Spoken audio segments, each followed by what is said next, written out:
DP Yadav किसी जमाने में पश्चिमी यूपी के बाहुबली थे। 80 के दशक में वो मुलायम सिंह के नजदीक आ गए, जिन्होंने 1989 में बुलंदशहर से जनता दल का टिकट दिला दिया। चुनाव जीतकर डीपी यादव विधायक बने। उधर मुलायम सिंह मुख्यमंत्री बन गए। उन्होंने पहली बार जीते डीपी यादव को अपने मंत्रिमंडल में कैबिनेट मंत्री बना दिया था। फिर 1996 में वो मायावती के चहेते बन गए और बीएसपी के टिकट पर लोकसभा चुनाव जीतकर संसद में पहुंच गए। 1998 में वो भाजपा में घुसकर भाजपा का टिकट पा गए। तब संभल लोकसभा सीट पर ही उनका मुकाबला मुलायम सिंह से हुआ और वो हार गए।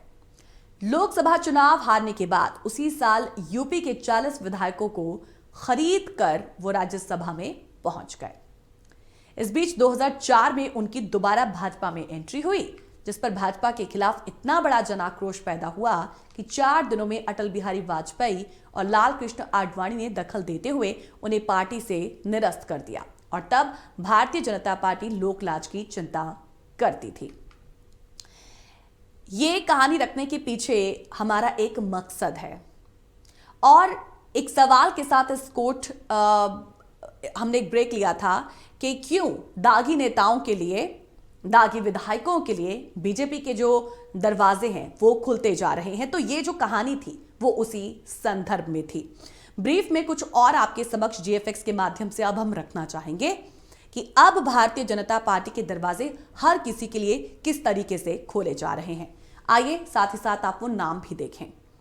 हेमंत बिस्व शर्मा हूं, शुभेंदु अधिकारी हूं, मुकुल रॉय हूं, अजीत पवार, सुखराम नारायण राणे, माफ कीजिएगा, नीतीश राणे पर विपक्ष अभी सवाल उठाता रहा है और ये तब से इनके नाम सामने आ रहे हैं जब से ईडी सीबीआई की जो कार्रवाई है वो निरंतर चल रही है। ये जो नाम है, इन सभी पर भ्रष्टाचार या अन्य आपराधिक मुकदमे चल रहे थे। दूसरी तरफ प्रधानमंत्री नरेंद्र मोदी भ्रष्टाचार और परिवारवाद के खिलाफ अपनी राजनीतिक लड़ाई को जारी रखे हुए हैं।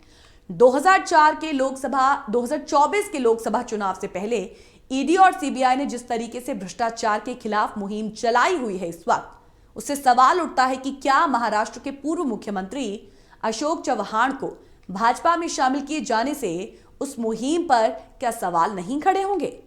अशोक चव्हाण के लिए भाजपा के दरवाजे खुलने के बाद यह सवाल खड़ा होता है कि भाजपा के दरवाजे दागियों के लिए इतनी जल्दी आखिर क्यों खुल जाते हैं। अब आइए दूसरे जीएफएक्स पर हम नजर डालते हैं कि हम इनकी क्यों बात कर रहे हैं। देखिए, महाराष्ट्र सरकार ने युद्ध में मारे गए सैनिकों और रक्षा मंत्रालय के कर्मचारियों के लिए एक बिल्डिंग बनाने का फैसला किया था, जिसे कोलाबा में आदर्श हाउसिंग सोसाइटी के नाम से बनाया गया था।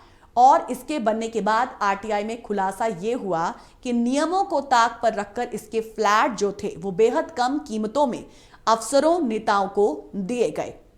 इस घोटाले का पर्दाफाश 2010 में हुआ और इसमें महाराष्ट्र के मुख्यमंत्री अशोक चव्हाण को उस वक्त इस्तीफा देना पड़ गया, क्योंकि इस घोटाले में उनका भी नाम खूब उछला था।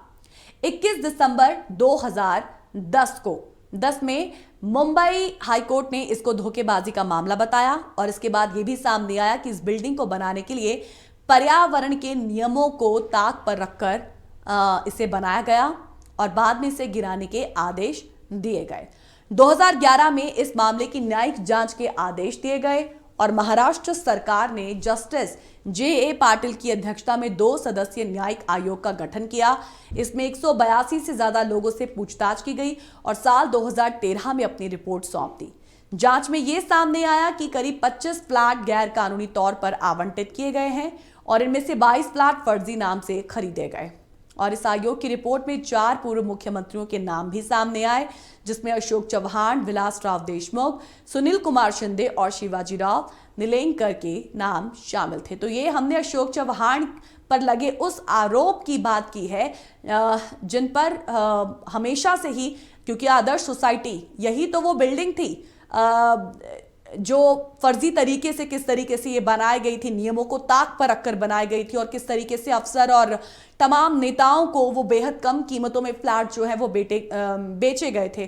तो उसके बाद से ही अशोक चव्हाण को उस वक्त मुख्यमंत्री पद से इस्तीफा देना पड़ गया था और ये जो एक बड़ा स्कैम था ये उनके नाम रहा।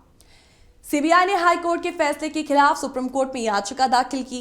अशोक चव्हाण के बाद अब पाला अशोक चव्हाण के अब पाला बदलकर भाजपा में शामिल होने के बाद सीबीआई का रुख क्या रहेगा, यह देखना है, क्योंकि कांग्रेस और अन्य विपक्षी नेता बार बार आरोप लगाते रहे हैं कि भारतीय जनता पार्टी एक ऐसी वॉशिंग मशीन बन गई है जिसमें शामिल होते ही दागियों के दाग अपने आप धुल जाते हैं, फिर वो दाग कितने भी गहरे क्यों ना हो।